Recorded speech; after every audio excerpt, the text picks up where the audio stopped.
ખેડૂત મિત્રો, આપ જોઈ શકો છો કે થરાદ તાલુકાના નારોલી ગામની અંદર ચૌધરી દલાભાઈના ખેતરમાં આપણે અહીંયા ઊભા છીએ। એમણે બનાસ ડેરી ઉત્પાદિત પ્રોમ ખાતર, સેન્દ્રિય ખાતર અને કૃષિ સંજીવનીનો ઉપયોગ જીરાની અંદર અને આ રાયડાની અંદર કરેલો છે। એમાં બીજા કોઈ પણ રાસાયણિક ખાતરોનો ઉપયોગ કરેલો નથી।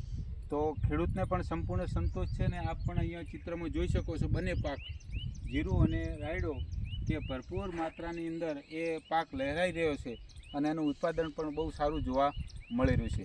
તો હજી આપ સૌ ખેડૂત મિત્રોને વિનંતી કે બનાસ ડેરી ઉત્પાદિત તમામ પાકોની અંદર ઉનાળો હોય, ચોમાસું હોય કે શિયાળો હોય તો પ્રોમ ખાતર, સેન્દ્રિય ખાતર, Krishi Sanjivani, power plus, bacteria, root guard અને ગ્રોમેક્સ જેવી જે પ્રોડક્ટ છે એ તમામ પ્રોડક્ટનો દરેક અવસ્થાએ આપણે એનો ઉપયોગ કરીએ તો આવનાર ભવિષ્યની અંદર આપણી જમીન સુધારણા થશે અને નિરોગી જે કંઈ આપણે અનાજ ઉત્પાદન કરીશું એ કોઈપણ પ્રકારના રોગ વગરનું, પેસ્ટિસાઇડ કે રાસાયણિક ખાતરો વગરનું આપણને મળશે તો આપણું સ્વાસ્થ્ય પણ સારું જળવાશે।